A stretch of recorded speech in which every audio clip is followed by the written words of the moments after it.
Hello दोस्तों, नमस्कार। बात कर लेते हैं आज के दिन भर की सारी बड़ी खबरों की, जहां सबसे पहले आपको बताएंगे दोस्तों, न जमात न बीएनपी बांग्लादेश में चुपचाप बाजी मार सकती है ये पार्टी। शेख हसीना भी है इसके सपोर्ट में। भारत के लिए बहुत अच्छी खबर दोस्तों, बताएंगे कौन सी वो है ये पार्टी। तो वहीं दोस्तों, पहली बार भारत ने अवामी लीग के मुद्दे पर रख दी डिमांड। पहली बार शेख हसीना की पार्टी के बैन होने के बाद भारत ने क्या कहा बांग्लादेश से दोस्तों, और कैसे बांग्लादेश में हिंदू युवकों की लिंचिंग पर भारत ने लगा दी मोहम्मद यूनुस की क्लास। वहीं बांग्लादेश की ढाका यूनिवर्सिटी में भारत विरोधी प्रदर्शन। साथ ही बताएंगे किसने आखिर कहा कि भारत के बिना बांग्लादेश नहीं चल सकता। जी हाँ दोस्तों, इतना ही नहीं, चौंका देने वाली खबर आपको बताएंगे। यूएई के प्रेसिडेंट पहुंचे पाकिस्तान, शहबाज मुनीर स्वागत करने एयरपोर्ट पर आए। वहीं क्या पाकिस्तान को सऊदी जैसा रक्षा समझौता होने की है उम्मीद? क्या सऊदी की तरह यूएई के साथ भी रक्षा समझौता होगा पाकिस्तान का? सबसे पहले आपको बताएंगे दोस्तों। साथ ही साथ बताएंगे किसने कहा सारे भारतीयों को अमेरिका से निकाल दो वरना इन पर अटैक होगा।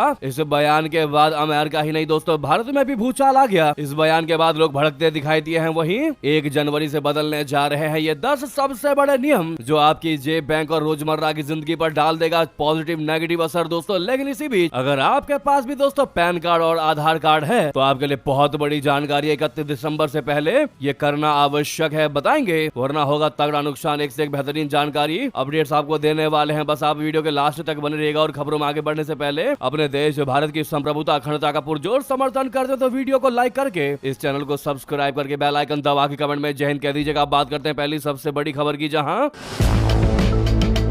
बांग्लादेश में चुनावी पारा हाई है। चुनाव को लेकर सभी दल अपनी तैयारियों में जुटे हैं। साथ ही बांग्लादेश राष्ट्रवादी पार्टी बोले तो बीएनपी के तारिक रहमान भी पूरे 17 साल बाद देश वापस आ गए हैं। तारिक को भावी प्रधानमंत्री माना जा रहा है। जहां एक तरफ देश में जमात और बीएनपी को लेकर चर्चा है कि इनमें से किसी को भी जीत मिल सकती है, वहीं एक और पार्टी है दोस्तों जो चुपचाप अपना दाव खेल रही है। जी हाँ, बांग्लादेश में पूर्व प्रधानमंत्री शेख हसीना का तख्ता पलट होने के बाद अंतरिम सरकार बनाई गई थी। इसी के बाद अब देश में 12 फरवरी को चुनाव होने जा रहा है। इस चुनाव में जीएम कादर की जातीय पार्टी भी कूद रही है दोस्तों। जातीय पार्टी ने ऐलान किया है कि वो संसदीय चुनावों के लिए सभी 300 निर्वाचन क्षेत्रों में उम्मीदवार उतारेगी। पूरी 300 सीटों पर पार्टी अपना लक आजमाएगी। इसके लिए पार्टी ने 14 दलों का मजबूत गठबंधन तैयार कर लिया है। 1990 के दशक में जातीय पार्टी सत्ता में रही है। साथ ही पार्टी के कादर इससे पहले शेख हसीना के साथ रहे हैं। यानी कि दोस्तों, इसमें चौंका देने वाली बात यह है कि ऑल पार्टी से छोटी पार्टी होने के बावजूद भी पूरे के पूरे 300 सीटों पर अपना लग आजमाएगी, अपना दाव खेलेगी दोस्तों। ऐसे सबसे बड़े संकेत तो यह है कि क्या कहीं शेख हसीना की पार्टी की तरफ से, शेख हसीना की ओर से इनको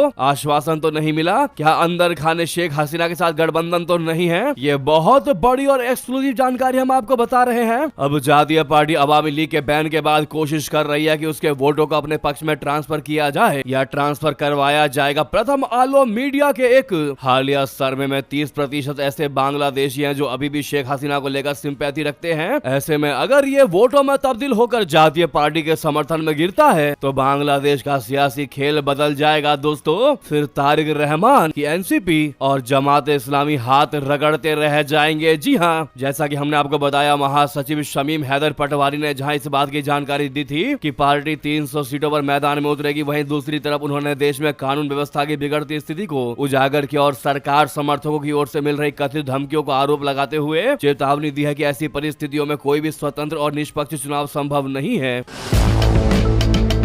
शमीम ने चुनाव में कई चुनौतियां और निष्पक्ष चुनाव में कई मुश्किलों के बारे में बात करने के बाद जोर देकर कहा कि जातीय पार्टी इसके बावजूद नामांकन पत्र दाखिल करेगी और कानून प्रवर्तन एजेंसियों, सेना और प्रशासन से विश्वसनीय चुनावी माहौल सुनिश्चित करने की अपील की। जी हाँ दोस्तों, आप ऐसा समझ सकते हैं कि जातीय पार्टी अगर विजयी होती है तो शेख हसीना को पूरा समर्थन मिलेगा, और अगर शेख हसीना को सपोर्ट मिलेगा तो भारत समर्थित देश फिर एक बार बांग्लादेश बन जाएगा। क्या लगता है दोस्तों, अंदर खाने बड़ा खेला नहीं चल रहा है? आपकी जो भी राय हो कमेंट करके जरूर बताइएगा। भारत में बैठे शेख हसीना भी अंदर खाने बहुत सी प्लानिंग रचती दिखाई दे रही हैं, जिनका ये एग्जाम्पल हमने आपको दिया है। अगर जैसा हम सोच रहे दोस्तों वैसा होता है तो फिर इस पार्टी को जीतने से कोई नहीं रोक सकता, क्योंकि अवामी लीग पार्टी का समर्थक अभी भी बांग्लादेश में बड़े बड़े शहरों, छोटे छोटे गाँवों, दूर दराजों में फैले हुए हैं दोस्तों। और अगर ये भरपूर सपोर्ट इनको मिलता है तो इनको जीतने से कोई नहीं रोक सकता। इस पर आपकी क्या राय है जरूर कमेंट करके बताएगा। लेकिन अगर आप भी मानते हैं कि कि बांग्लादेश में भारत समर्थित पार्टी ही जीतेगी। तो दोस्तों वीडियो को लाइक जरूर करिएगा अभी तक लाइक नहीं किया है तो, और वीडियो को शेयर भी करिएगा जहां पर भी आपका ग्रुप हो। साथ ही साथ आपको बता दें इतना ही नहीं, बांग्लादेश में हिंदुओं पर हुए हमलों पर भारत का तगड़ा बयान, लेकिन साथ ही साथ अवामी लीग के मुद्दे पर रख दी अपनी डिमांड। बता दें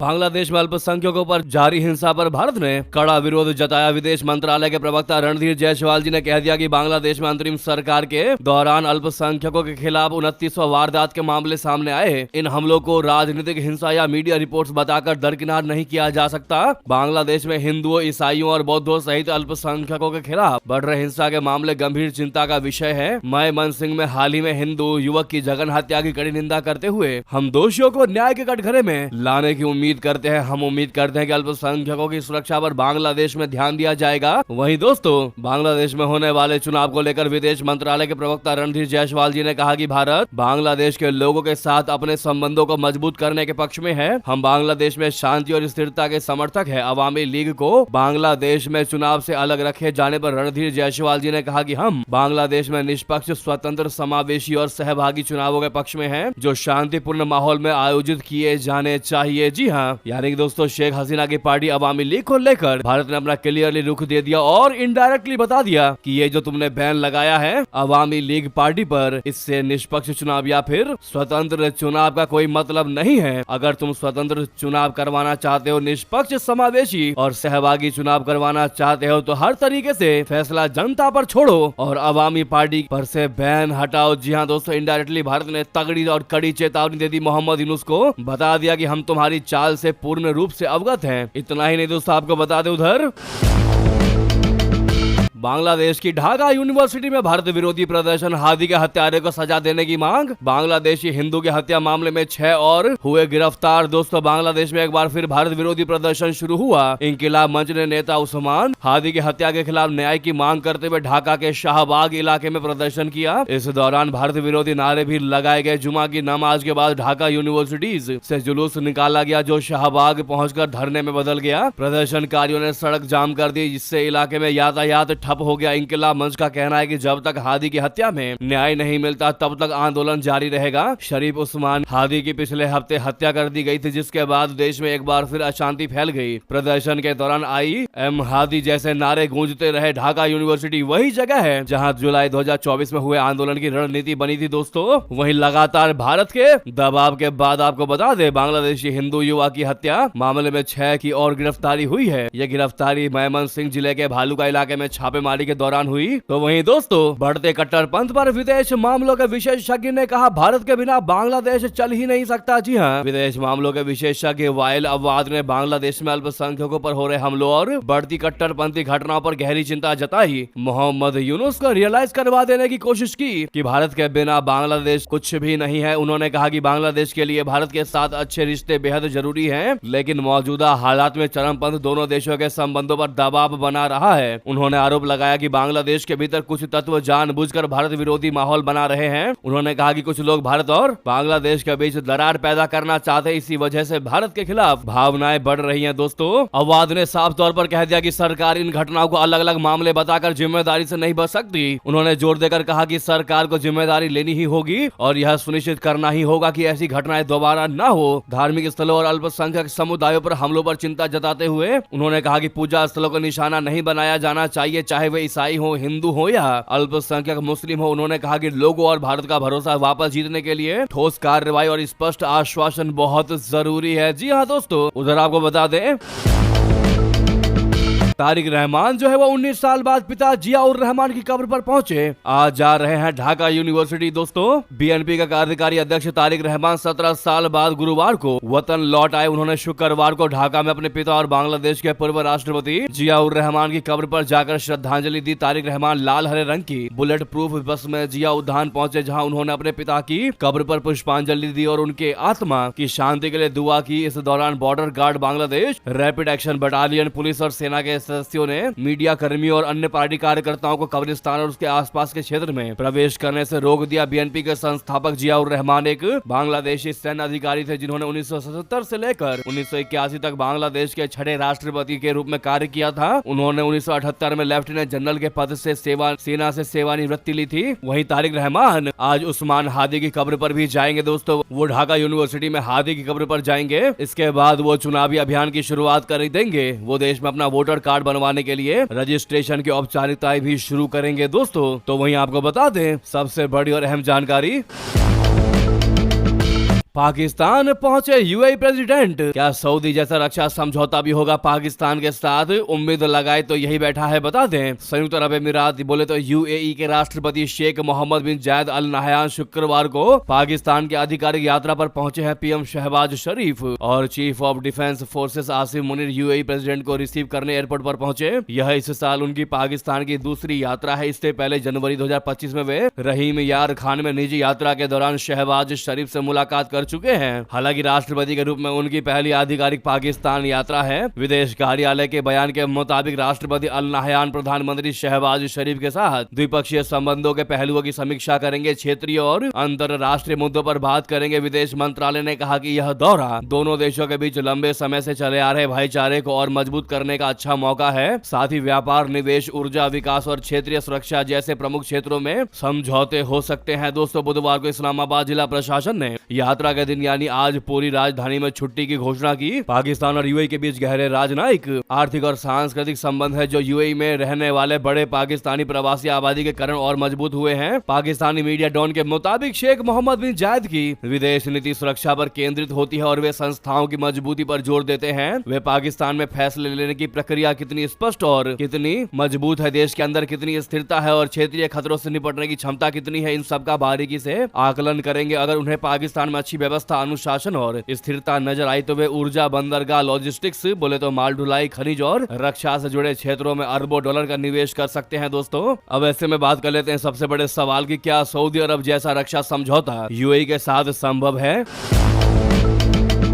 आपको बता दें यूएई और पाकिस्तान के बीच सऊदी अरब जैसा मजबूत म्यूचुअल डिफेंस पैक्ट जिसमें एक देश पर हमला दूसरे पर हमला माना जाएगा होने की फिलहाल कोई जानकारी नहीं है दोस्तों, और न ही ऐसा पॉसिबल होता दिखाई दे रहा है क्योंकि यूएई जब भी कोई कदम उठाता है तो वो उसके लिए R&D करता है। सऊदी अरब ने सितंबर 2025 में पाकिस्तान के साथ strategic mutual defence agreement sign किया था जो दोनों देशों के लिए बाइंडिंग है और काफी बड़ा कदम था। मीडिया रिपोर्ट्स के मुताबिक क्षेत्रीय स्थिति जैसे इजराइल ईरान टेंशन के कारण गल्फ देश अपनी सिक्योरिटी को डाइवर्सिफाई कर रहे हैं। यूएई भी भविष्य में ऐसा कुछ कर सकता है। जी हाँ दोस्तों, फिलहाल ऐसी कोई जानकारी नहीं है लेकिन भविष्य में ऐसा हो सकता है अगर यूएई चाहे तो। वही दूसरा सवाल ये भी है कि क्या शहबाज शरीफ उठाएंगे भिखारियों की वजह से हुए वीजा बैन का मुद्दा यूएई के राष्ट्रपति के सामने? बता दें दरअसल दोस्तों यूएई के राष्ट्रपति का पाकिस्तान का दौरा ऐसे वक्त में हो रहा है जब हाल ही में यूएई ने पाकिस्तानी नागरिकों को वीजा देना रोक दिया है। नवंबर के आखिरी दिनों में यूएई ने पाकिस्तानी भिखारियों से परेशान होकर यह कदम उठाया था। पाकिस्तान के बहुत से लोग टूरिस्ट वीजा पर यूएई जैसे खाड़ी देशों में जाते हैं और वहां पर जाकर भीख मांगते हैं, आपराधिक गतिविधियों में शामिल होते हैं। इसे देखते हुए यूएई ने पाकिस्तानी नागरिकों को वीजा जारी करना ही बंद कर दिया। यूएई फिलहाल ब्लू और डिप्लोमेटिक पासपोर्ट धारकों को ही वीजा जारी कर रहा है दोस्तों। अब देखना यह होगा कि शेख नहयान का दौरा पाकिस्तानियों के लिए वीजा नियमों में ढील की सौगात लेकर आता है या नहीं। हालांकि माना यह जा रहा है कि शहबाज शेख नहयान से वीजा बैन हटाने की मांग कर सकते हैं, लेकिन यूएई माने या ना माने ये उन पर निर्भर करता है। हालांकि इतनी जल्दी यूएई भी नहीं मानने वाला। तो वहीं आपको बता दें अमेरिकी पत्रकार के जहरीले बोल, कहा सारे भारतीयों को अमेरिका से निकाल दो वरना। पूरी बात बता दें, अमेरिका में भारतीय मूल के लोगों के खिलाफ बढ़ती बयानबाजी और धमकियों के बीच अमेरिकी पत्रकार और दक्षिणपंथी एक्टिविस्ट मैट फॉर्नी ने चेतावनी दी है कि 2026 में इस समुदाय के लोग और हिंदू मंदिरों को निशाना बनाकर हमले हो सकते हैं। इतना ही नहीं, फॉर्नी ने कहा कि यहाँ रह रहे भारतीय मूल के सभी लोगों को अमेरिका से निर्वासित कर देना चाहिए। उन्होंने अपने सोशल मीडिया पोस्ट में दावा किया है कि अमेरिका में भारतीयों के प्रति नफरत 2026 में अपने चरम पर पहुंच जाएगी और भारतीय मूल के लोग, उनके घर, व्यवसाय और मंदिर बड़े पैमाने पर हिंसा का शिकार होंगे। हालांकि इस पर विवाद के बाद उन्होंने इस पोस्ट को हटा दिया। फॉरनी ने कहा कि भारतीय अमेरिकियों की जान बचाने और देश में सौहार्द बनाए रखने के लिए सभी को भारत वापस भेज दिया जाना चाहिए। उन्होंने कहा कि हर भारतीय को डिपोर्ट कर देना चाहिए। आप मैट फॉरनी का ये ट्वीट देख पा रहे होंगे दोस्तों। फॉरनी ने यह भी दावा किया है कि ये हमले श्वेत समुदाय द्वारा नहीं बल्कि अफ्रीकी अमेरिकी, हिस्पैनिक अमेरिकी और पाकिस्तानी मूल के लोगों द्वारा किए जाएंगे। उन्होंने आरोप लगाया कि मीडिया ऐसे घृणित अपराधों को दबाने की कोशिश करेगा। इसका सिर्फ एक ही समाधान है, हर भारतीय को निर्वासित करो। बता दें कि फॉरनी लंबे समय से अमेरिका में प्रवासियों के विरोधी रहे हैं और अमूमन भारत विरोधी टिप्पणियां करते रहते हैं। उन्हें पहले भी भारतीयों के खिलाफ बयान देने के चलते नौकरी से निकाला जा चुका है। दोस्तों, आप क्या जवाब देना चाहेंगे इस अमेरिकी पत्रकार के जहरीले बोल पर? जरूर कमेंट करके बताएगा। तो वही बता दें, पाकिस्तान के मदरसे पर हुआ ड्रोन हमला, कक्षाओं में मौजूद 9 बच्चे हुए घायल। दोस्तों, पाकिस्तान के एक मदरसे पर ड्रोन से हुए हमले में 9 बच्चे घायल हो गए। अधिकारियों ने शुक्रवार को बताया कि यह हमला खैबर पख्तूनख्वा प्रांत में एक मदरसे पर हुआ। इस ड्रोन हमले में 9 बच्चे घायल हुए, जिनमें 3 लड़कियां शामिल हैं। उन्होंने कहा कि गुरुवार को टैंक जिले के शादी खेल गांव में स्थित धार्मिक मदरसे को उस वक्त ड्रोन से निशाना बनाया जब बच्चे कक्षाओं में मौजूद थे। इस मदरसे पर हमला किसने किया, अभी तक इस बारे में कोई जानकारी सामने नहीं आई है। पाकिस्तानी अधिकारियों ने बताया है कि रेस्क्यू 1122 की टीमें मौके पर पहुंची और घायलों को टैंक के जिला मुख्यालय यानी DHQ अस्पताल में भर्ती कराया गया। तो दोस्तों, वहीं आपको बता दें, ऑपरेशन सिंदूर के बाद पाकिस्तान में खौफ। LOC के पास POK में तैनात कर दिया एंटी ड्रोन सिस्टम। दोस्तों, 3 सेक्टरों में डिप्लॉयमेंट, भारत से ऑपरेशन सिंदूर जैसी कार्रवाई का डर। बता दें, पाकिस्तान ने पाक अधिकृत कश्मीर बोले तो POK में लाइन ऑफ कंट्रोल यानी LOC के पास एंटी ड्रोन सिस्टम तैनात कर दिए हैं। रिपोर्ट्स के मुताबिक नए काउंटर अनमैन्ड एरियल सिस्टम बोले तो CUAS रावलकोट, कोटली और भिम्बर सेक्टर में लगाए गए हैं। काउंटर अनमैन्ड एरियल सिस्टम यह तकनीक है जो दुश्मन के ड्रोन को पहचानने, ट्रैक करने और उन्हें जैम या मार गिराने के लिए इस्तेमाल की जाती है। पाकिस्तानी सेना को आशंका है कि भारत फिर से ऑपरेशन सिंदूर जैसा कदम उठा सकता है यानी ऑपरेशन 2.0 चला सकता है। रिपोर्ट्स के मुताबिक पाकिस्तान ने LOC पर 30 से भी ज्यादा खास एंटी ड्रोन यूनिट तैनात कर दी है। दोस्तों, ये तैनाती मुर्री के 12वीं इन्फेंट्री डिवीजन और 23वीं इन्फेंट्री डिवीजन ने की है, जो कोटली भिम्बर इलाके के ब्रिगेड्स को संभालती है। इसका मकसद LOC के पास हवाई निगरानी और इलेक्ट्रॉनिक वॉरफेयर क्षमता मजबूत करना है। दोस्तों, तो उधर आपको बता दें, अपनी भारतीय सेना को लेकर बड़ी जानकारी। सेनाएं अब 15 जनवरी तक कर सकती है इमरजेंसी खरीद। रक्षा अधिग्रहण समिति ने बढ़ाई इनकी तारीख। दोस्तों, इंडियन आर्मी, नेवी और एयरफोर्स अब इमरजेंसी खरीद के तहत 15 जनवरी तक अपने लिए जरूरी उपकरणों और हथियारों की खरीद कर सकेंगे। रक्षा अधिग्रहण समिति DAC ने इमरजेंसी प्रोक्योरमेंट यानी EP यानी इमरजेंसी खरीद की डेट बढ़ा दी है। सूत्रों के मुताबिक EP की तारीख पिछले हफ्ते ही खत्म हो गई है। वक्त बढ़ने से अब तीनों सेनाएं अपनी जरूरत की चीजों की खरीद का कॉन्ट्रैक्ट साइन कर पाएंगी। शुक्रवार यानी 26 दिसंबर को रक्षा अधिग्रहण समिति की मीटिंग प्रस्तावित थी, लेकिन मीटिंग में सभी मेंबर्स मौजूद नहीं थे, इसलिए करीब 20 अन्य एजेंडे पर बात नहीं हो पाई। हालांकि DAC ने इमरजेंसी प्रोक्योरमेंट की तारीख बढ़ा दी है। सेनाओं को पहली बार इमरजेंसी प्रोक्योरमेंट की पावर 2020 में दी गई थी। दोस्तों, अगली खबर की बात करें, जहां इतना ही नहीं, देश में बनेगा अभेद एंटी टेरर ग्रिड, बनने जा रहा 360 डिग्री एक्शन प्लान। गृह मंत्री अमित शाह जी ने किया बड़ा ऐलान। दोस्तों, केंद्रीय गृह एवं सहकारिता मंत्री अमित शाह जी ने आतंकवाद से निपटने के लिए सुरक्षा एजेंसियों से अपनी क्षमताएं बढ़ाने का निर्देश दिया है। उन्होंने कहा कि आतंकवाद का परिदृश्य भी बदल रहा है। नई तकनीकों का इस्तेमाल कर आतंकी बड़ी वारदातें कर रहे हैं। उन्हें रोकने के लिए सुरक्षा एजेंसियों को 2 कदम आगे रहना होगा। गृह मंत्री ने यह बातें शनिवार को दिल्ली में आतंकवाद निरोधी सम्मेलन का उद्घाटन करते हुए कहा। उधर आपको बता दें,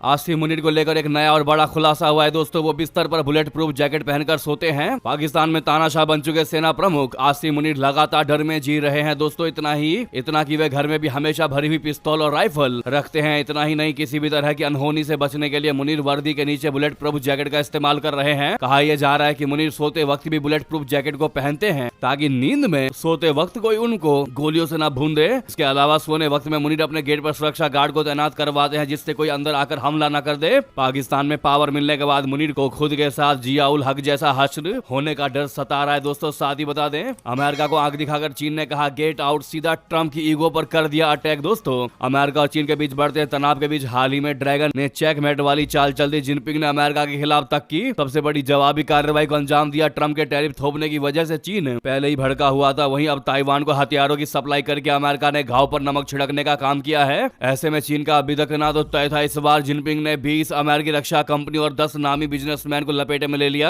चीन ने लिस्ट बनाकर इन कंपनियों और लोगों के ऊपर प्रतिबंध लगाने का फैसला कर दिया। दरअसल टैरिफ से पहले ही तड़प रहा चीन अमेरिका पर तब भड़क गया जब वॉशिंगटन ने ताइवान के लिए 11.1 बिलियन डॉलर यानी करीब 93,000 करोड़ रुपए के सबसे बड़े हथियार पैकेज को मंजूरी दे दी। इसके बाद चीन के विदेश मंत्रालय ने फौरन अमेरिका के कुछ रसूखदार लोगों और 20 बड़ी बड़ी डिफेंस कंपनीज के नाम निकाले और ऐलान कर दिया कि चीन में इन कंपनियों को कोई जगह नहीं दी जाएगी। इन कंपनियों और लिस्ट किए गए लोगों की सभी संपत्तियां फ्रीज करने के आदेश भी दिए गए। आदेश दे दिया गया कि कोई भी चीनी नागरिक या संस्थान इनके साथ बिजनेस नहीं करेगी और इन कंपनियों से जुड़े अधिकारियों के चीन में घुसने पर भी पाबंदी लगाई गई। बैन लिस्ट में शामिल जानी मानी कंपनीज की अगर बात करें दोस्तों तो 5 ऐसी बड़ी कंपनीज है जिनमें की 4 सबसे ज्यादा फेमस है। Boeing, Northrop Grumman, L3 Harris maritime service, अंदरूनी इंडस्ट्रीज। दोस्तों साथ ही साथ आपको बताते हैं सबसे बड़ी जानकारी,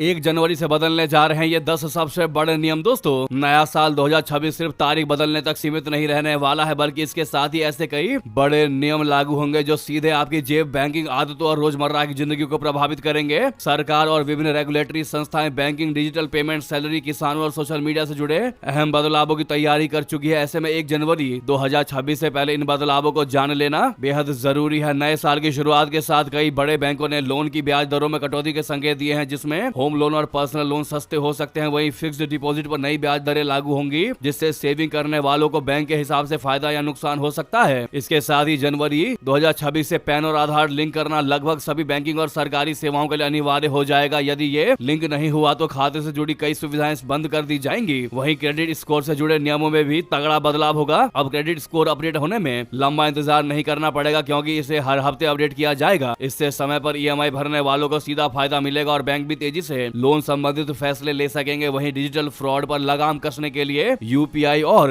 अन्य डिजिटल पेमेंट से जुड़े नियमों को सख्त किया जाएगा। सिम वेरिफिकेशन और डिजिटल पहचान को और मजबूत किया जाएगा, जिससे ऑनलाइन ठगी के मामलों पर नियंत्रण लगाया जा सके। वहीं किसानों के लिए भी नए साल में नियम बदलेंगे। PM किसान योजना का लाभ लेने के लिए कुछ राज्यों में यूनिक किसान ID जरूरी होगी। वहीं फसल बीमा योजना के तहत जंगली जानवरों से हुए नुकसान को तय समय में रिपोर्ट करने पर बीमा कवर मिलेगा। इसके साथ ही हर साल की तरह 1 जनवरी को LPG, कमर्शियल गैस और एविएशन फ्यूल की कीमतों में बदलाव संभव है। टैक्स पेयर्स के लिए नया प्री फिल्ड ITR फॉर्म आएगा, जिससे टैक्स फाइलिंग आसान होगी, लेकिन जांच प्रक्रिया पहले से ज्यादा सख्त हो जाएगी। दोस्तों वहीं आपके लिए सबसे जरूरी चीज ये है कि 31 दिसंबर तक अपना आधार कार्ड को लिंक जरूर कर लीजिएगा पैन कार्ड से। जी हाँ, क्या आपने अपना अभी तक पैन कार्ड आधार कार्ड से लिंक कर लिया या नहीं? अगर नहीं तो यह खबर आपके लिए बहुत जरूरी है। दोस्तों सरकारी नियमों के मुताबिक अब पैन आधार लिंक करना अनिवार्य कर दिया गया है। केंद्र सरकार के नए निर्देश के तहत कुछ खास कैटेगरी के पैन धारकों को 31 दिसंबर 2025 तक आधार कार्ड से पैन लिंक करना अनिवार्य होगा। तय समय तक यह प्रक्रिया पूरे न होने पर 1 जनवरी 2026 से पैन इनएक्टिव हो जाएगा। इनएक्टिव पैन के साथ ना तो इनकम टैक्स रिटर्न फाइल हो पाएगा, ना ही रिफंड मिलेगा और बैंकिंग व निवेश से जुड़े कई जरूरी काम रुक सकते हैं। दोस्तों तो बिना देरी के अगर अभी तक लिंक नहीं किया तो लिंक जरूर करवा लीजिएगा। इसी बीच JCB की सारी बड़ी जानकारी आपको खबर कैसी लगी जरूर बताएगा। लगे हाँ तो वीडियो को लाइक करके इस चैनल को सब्सक्राइब करके बेल आइकन दबा के कमेंट में जय हिंद कह दीजिएगा। तो दोस्तों मिलते हैं आप अगली बड़ी खबर में। यहाँ तक बने रहने के लिए आप सभी का बहुत बहुत धन्यवाद, बहुत बहुत आभार। जय हिंद, जय भारत।